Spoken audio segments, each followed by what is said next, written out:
السلام علیکم۔ پروگرام اور سنائیں کے ساتھ میں ہوں امتیاز احمد قریشی۔ سب سے پہلے میں آپ کا شکریہ ادا کرنا چاہتا ہوں، جو دیکھنے والے ہیں وہ ہمارے اس پروگرام کو بہت پسند کر رہے ہیں، اس سلسلے کو پسند کر رہے ہیں۔ آپ سے گزارش ہے کہ آپ اسی طرح اپنے کامنٹس دیتے رہیں اور لائک اور سبسکرائب کرتے رہیں۔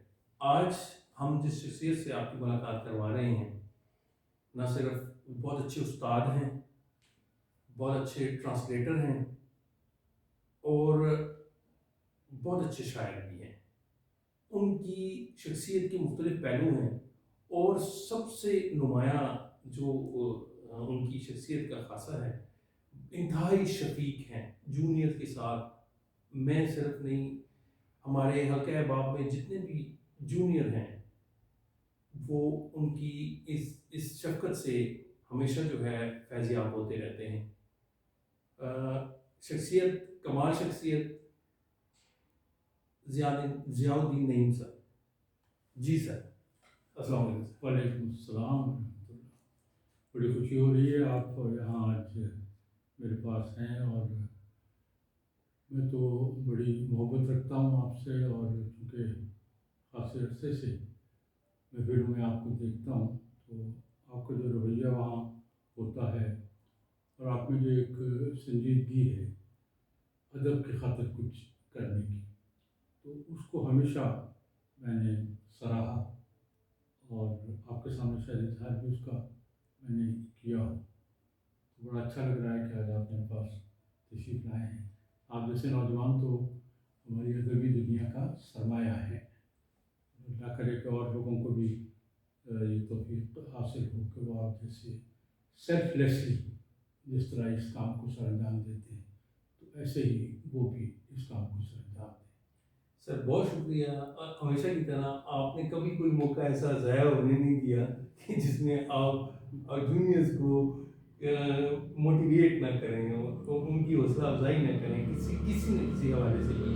اور یہ میں نہیں کہتا، دیگر جونیئرس بھی ہم آپس میں بیٹھ کے جب بات کرتے ہیں تو ہم وہ ایک کسوٹی ٹائپ کھیلتے ہیں کہ ایسی شخصیت کون ہے جو سب کو جو ہے بغیر کسی اس کے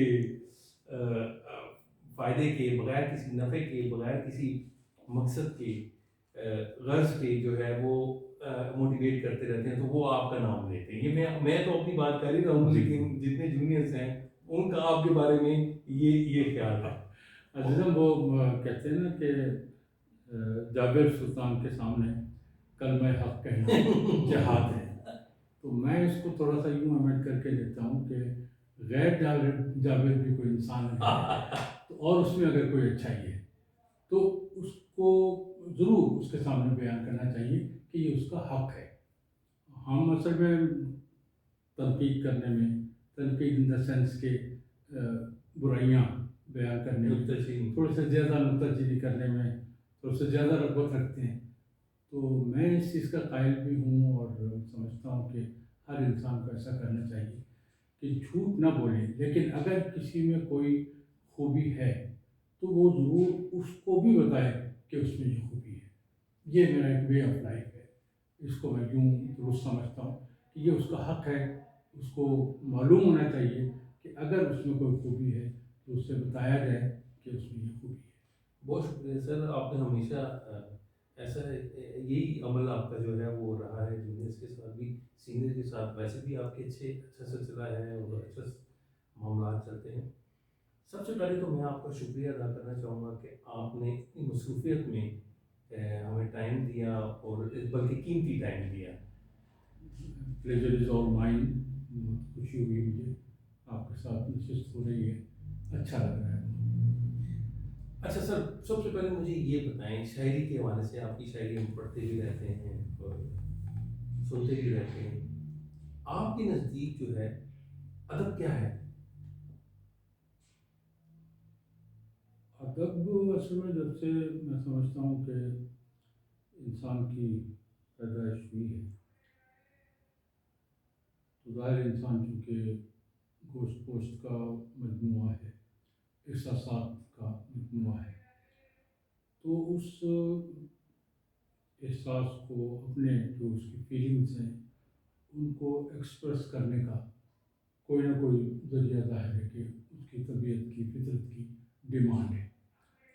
یہی صورت جب رفتہ رفتہ آگے بڑھی، پہلے شروع میں تو انسان ہو سکتا ہے کہ جب وہ غار میں رہتا تھا اور زبانیں ایجاد نہیں ہوئی تھی تو محض غوں غاں کر کے شاید وہ اپنے احساسات بیان کر لیتا ہو، احساسات کا تبادلہ کر لیتا ہو آپس میں. لیکن جو جو زبانیں آگے بڑھتی گئیں تو وہ ان احساسات کو جو زبان ملی، جس زبان میں بھی جیسی بھی زبان ملی، تو وہی میں سمجھتا ہوں کہ اس کو ہم ادب کا نام دے سکتے ہیں.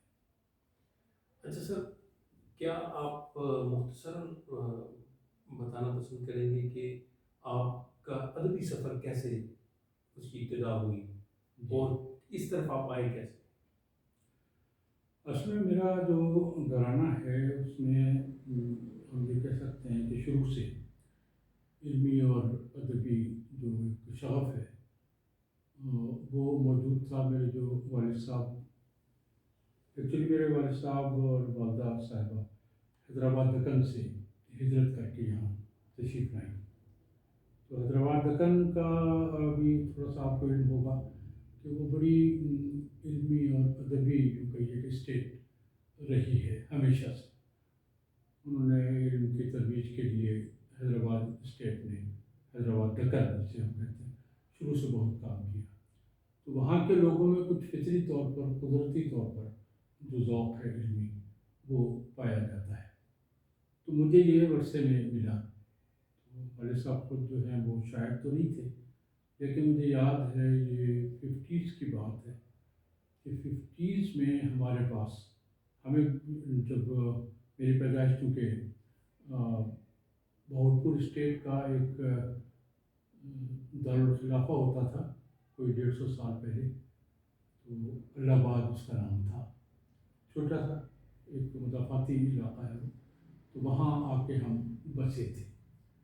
تو اس چھوٹی سی جگہ پر ہمارے پاس رسالے جو اس وقت آتے تھے 50s میں، 20ویں صدی دہلی ایک سے نکلنے والا ایک رسالہ تھا، خوشتر گرامی اس کے ایڈیٹر تھے، وہ آتا تھا.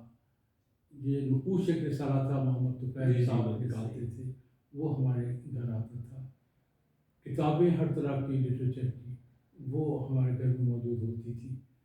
کیمیائے سعادت مجھے کتاب یاد ہے امام غزالی کی، وہ ہمارے پاس ہوتی تھی. فارسی کا خاصا ایک لٹریچر. تو ہم یوں کہیے کہ میں نے جو آنکھ کھولی تو وہ ان کتابوں کے درمیان کھولی. پھر صبح جب میں بیدار ہوتا تھا تو وہ یوں ہوتا تھا بیدار میں کہ نماز کے وقت ابا جان جو ہیں وہ مثنوی مولانا روم کی وہ ترنم سے پڑھا کرتے تھے، ترنم سے پڑھتے تھے. تو میری جو آنکھ کھلتی تھی تو یوں کہیے کہ اس ترنم کے سائے میں ہی میں نے آنکھ کھولی. اور وہ مثنوی مولانا روم کے بھی وہ اشعار انتخاب کرتے تھے ابا جان جس میں بالخصوص نصیحت کا کوئی پہلو ہے. تو یوں کہیے کہ یہ اوریجن ہے میرا کہ اس کے سائے میں میری آنکھ، جہاں سے تربیت جو ہے نا، یہاں تربیت کافی شروع ہو، اور وہ بھی فارسی کلام سے، جو فارسی اور بہت ہی اردو بڑی اچھی ہمارے گھر میں بولی جاتی تھی.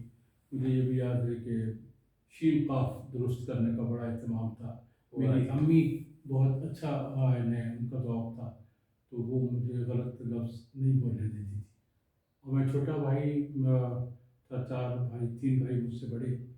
تو میرے جو بڑے بھائی ہیں تو وہ بھی خود شاعر تھے، تو ان کے اثرات بھی آئے. تو یہ ماحول تھا جس کی وجہ سے پھر میرا بھی لگاؤ ادب کی طرف ہو گیا. اچھا سر، یہ جو آپ دیہ خان میں رہے، مطلب جو بتا رہے ہیں آپ، جی الہ آباد، اس کا الہ آباد میں یہ بہاولپور سابق اسٹیٹ جو ہے یہ اس کی بات کر رہا ہوں. براڈ اپ یعنی ابتدائی جو ہے آپ جی ساری وہیں جو ہے اور وہاں تربیت، جی جو الہ آباد ایک جگہ ہے نا، وہ بڑا چھوٹی سی جگہ ہے. تو آپ اندازہ لگائیے کہ وہاں کا جو ماحول تھا ابھی کہ یہ 52 کی بات ہے، میری پیدائش ہے 50 کی. تو مجھے تو ظاہر ہوش نہیں تھا اس کا، لیکن بتانا میں چاہ رہا ہوں کہ 52 میں الہ آباد میں ایک آل پاکستان مشاعرہ ہوا تھا. آج تو ہر جگہ ہو جاتا ہے آل پاکستان مشاعرہ، اس وقت آل پاکستان مشاعرہ وہیں ہوتا تھا جہاں بہت زیادہ ماحول ادبی ہے. بالکل ایسے. اور اس میں جو تشریف لائے تھے الہ آباد جیسی چھوٹی جگہ پہ ماہر القادری تشریف لائے تھے وہاں, ادیب سہارنپوری تشریف لائے تھے, یہ بہت بڑے بڑے بڑا نام نام ہے. بالکل. وحیدہ نسیم کراچی سے آئی تھی وہاں, تو قابل اجمیری وہاں آئے تھے. تو کہنے کا مطلب یہ ہے کہ وہاں کا ادبی ماحول اتنا اسٹرانگ تھا, بہت چھوٹی جگہ ہونے کے باوجود, کہ اس نے مجھے بہت کچھ دیا. کہ وہ اوور آل پورا یعنی سرائکی زبان میں بولی جاتی تھی وہاں, اور سرائکی یہ سمجھیے کہ علاقہ تھا. تو لیکن اردو کی بھی وہاں اتنی پرورش تھی اس علاقے میں کے لوگوں نے کی کہ اس کا نتیجہ یہ تھا کہ کھچ کے لوگ وہاں آتے تھے, اچھے پڑھے لکھے لوگ. یہ بیلٹ جو ہے ایک بڑی سرخیز بیلٹ ہے, اور جی بڑی ادب میں بہت زیادہ کنٹریبیوشن ہے ہم لوگوں کی. یہاں کے ثقافت جو ہے, یہاں کی جو ادبی حوالے ہیں وہ بڑے معتبر بھی ہیں. ایک یہ, اور دوسرے وہ ایک بڑا پیار محبت کا ماحول تھا. سرائکی علاقہ کچھ تو ایسا ہے کہ سرائکی زبان بولنے والے ان میں محبت اور پیار وہ زیادہ کچھ میں نے محسوس کیا کہ شاید ہوتا ہے, لحاظ بھی زیادہ ہوتا ہے, ادب اور تمیز بھی زیادہ ہوتی ہے. تو وہاں جو کچھ ہم کو ماحول ملا تھا تو اس سے ہم نے یہ بھی سیکھا کہ لوگوں کی عزت کرنی چاہیے, بولنا کیسے چاہیے, درست لہجے میں بات نہیں کرنی چاہیے. تو یہ چیزیں وہاں سے بڑی قیمتی ہیں جو مجھے حاصل ہوئی, اور میں بڑا خوش ہوتا ہوں کہ اللہ نے مجھے موقع دیا کہ میرا پروڈکٹ اس خوبصورت علاقے کا, الہ آباد خاص طور پر. میٹرک بھی میں نے وہیں سے کیا, ہائی اسکول جو الہ آباد کا تھا وہیں سے کیا, اور یہ 10ویں تک کے جو عمر کے جو ان کا جو حصہ ہوتا ہے 10ویں تک کا, اس میں گولڈن ڈیز بھی ہوتے ہیں. بعض چیزیں فیصلہ کن انداز میں آپ کی طبیعت میں رچ بس جاتی ہے. بالکل. تو یہ ایک چیز بیک گراؤنڈ ہے. اچھا دیکھیں, جیسا آپ کا اردو کی غزل کے حوالے سے, اردو شاعری کے حوالے سے تو ایک بڑا معتبر حوالہ ہے. ٹرانسلیشن کا بتائیں کہ یہ ٹرانسلیشن کی طرف آپ کیسے؟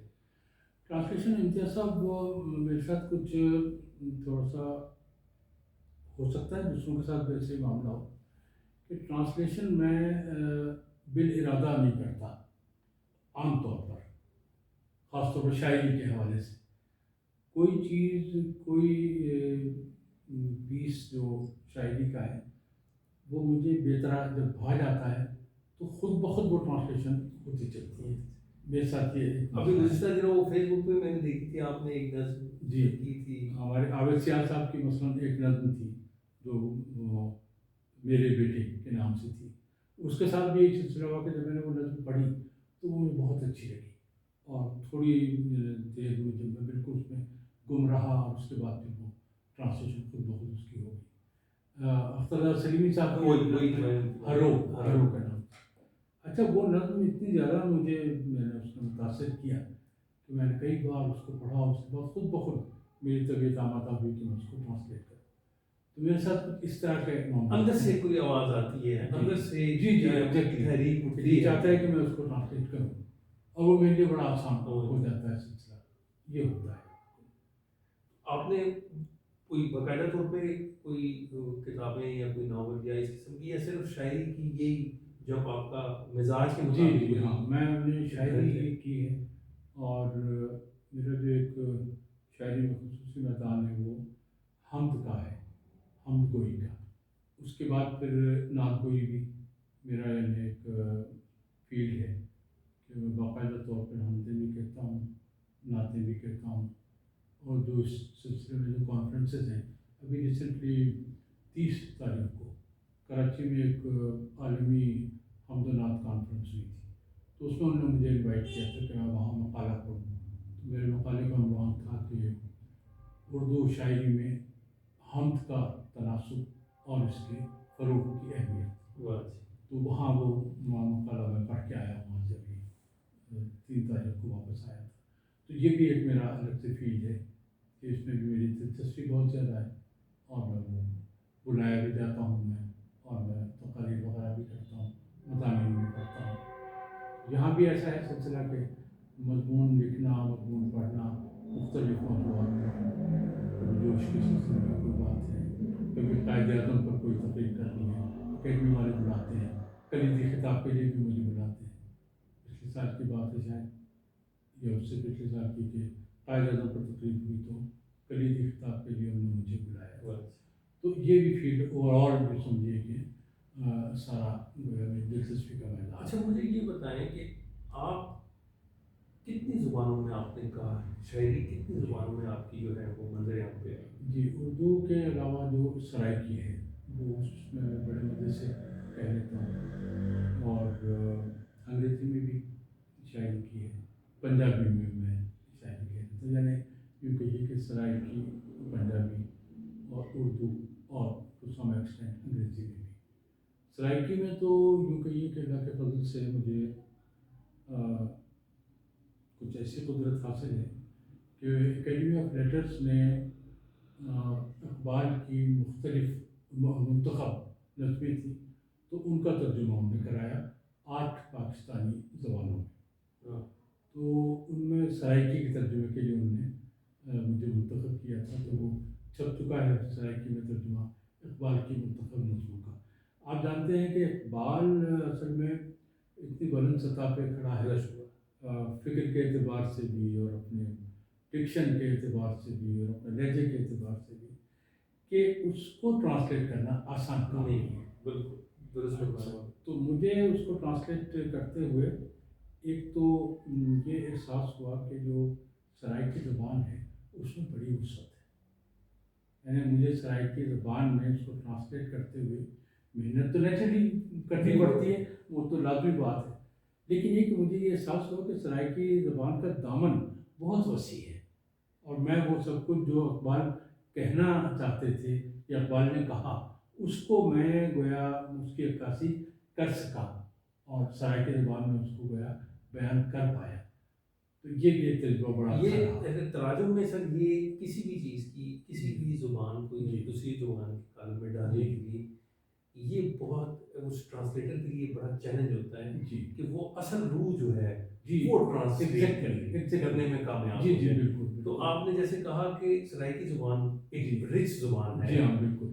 پنجابی کے بعد جو جی ہے ہاں، سرائکی بالکل. زبان جی. سندھی ہوگی، مطلب بالکل. یہ کئی زبانیں ہیں جی لیکن ہاں ان کے اندر بھی وہ وسعت بڑی ہے، وسعت ہے. جی ہاں بالکل. اور الفاظ کا چناؤ جی ہاں. اگر جی پراپر طریقے سے ہو جائے تو وہ جو اصل میسج جو جی ایک زبان سے دوسرے زبان جو کہ بہت مشکل ہوتا ہے، جی بالکل. اگر وہ ہو جائے، اور اکثر جو مترجم ہوتے ہیں وہ سیٹسفائیڈ نہیں ہوتے جی جی وہ تو کہ میں نے یہ چیز ٹرانسلیٹ تو کر دی ہے لیکن اس طرح سے مجھے وہ لفظ نہیں ملا، حالانکہ ٹائم لگتا ہے بہت زیادہ، دیدہ ریزیاں اور دماغ سوزیاں کرنی پڑتی ہیں. اچھا یہ جو بات ہے نا کہ سیٹسفائی نہ ہونا، یہ تو ایک میں سمجھتا ہوں کہ کوئی بھی جو پڑھا لکھا انسان ہے وہ کبھی بھی اپنے کسی بھی کام سے سیٹسفائی نہیں ہوتا، اور اس کو نہیں ہونا چاہیے. صحیح. کیونکہ دنیا بڑی وسیع ہے. آپ ایک وقت پوری تیاری کے بعد جو کچھ کر پاتے ہیں تو ہو سکتا ہے ہفتے کے بعد، 10 دن کے بعد، مہینے کے بعد آپ کو معلوم ہو کہ اس میں کوئی نہ کوئی خامی رہ گئی ہے. اور یہ ہمیشہ، اور یہ تو سب یہ پروسیس ہے، یہ چلتا ہے اور اس کو قائم رہنا چاہیے اس بالکل. سلسلے میں. تو یہی ٹرانسلیشن میں بھی ہے. یہی اگر آپ کوئی افسانہ لکھتے ہیں، آپ بھی خود بڑی اچھی یعنی آپ کی تخلیقات ہوتی ہیں، آپ نے بھی محسوس کیا ہوگا کیا بولتے ایک دفعہ لکھنے کے بعد پھر آپ کم سے کم 7-8 دفعہ آپ اسے دیکھتے ہیں، اور اس کے بعد بھی احساس ہوتا ہے وہ یہ شاید اگر میں یوں کر لیتا تو ساری زندگی یہ چیز رہتی ہے. یہ تو ایک اچھی بات ہے. جیسا فارسی زبان کی آپ نے بات کی، تو فارسی میں کوئی موقع ملا یا نہیں؟ فارسی تو ٹرانسلیشن کا نہیں، فارسی میں نہیں. فارسی میں تو یہ سمجھے کہ بہت معمولی مجھے شدبود ہے، کیونکہ والد صاحب فارسی یعنی جانتے بھی تھے، اور جیسے میں نے کہا کہ وہ مثنوی ان کی زبانی مجھے کئی دفعہ سننے کا موقع ملتا تھا، تو معمولی شدبود ہے اس میں. یعنی ایسا نہیں ہے کہ میں ٹرانسلیٹ کر سکوں یا اس میں کچھ لکھ سکوں، ایسا نہیں. ناظرین، آپ نے گفتگو سنی ضیاء صاحب سے، اور کیا خوبصورت گفتگو جاری ہے. ہم مزید گفتگو کریں گے ضیاء صاحب سے اور مزید پہلوؤں کے بارے میں جانیں گے.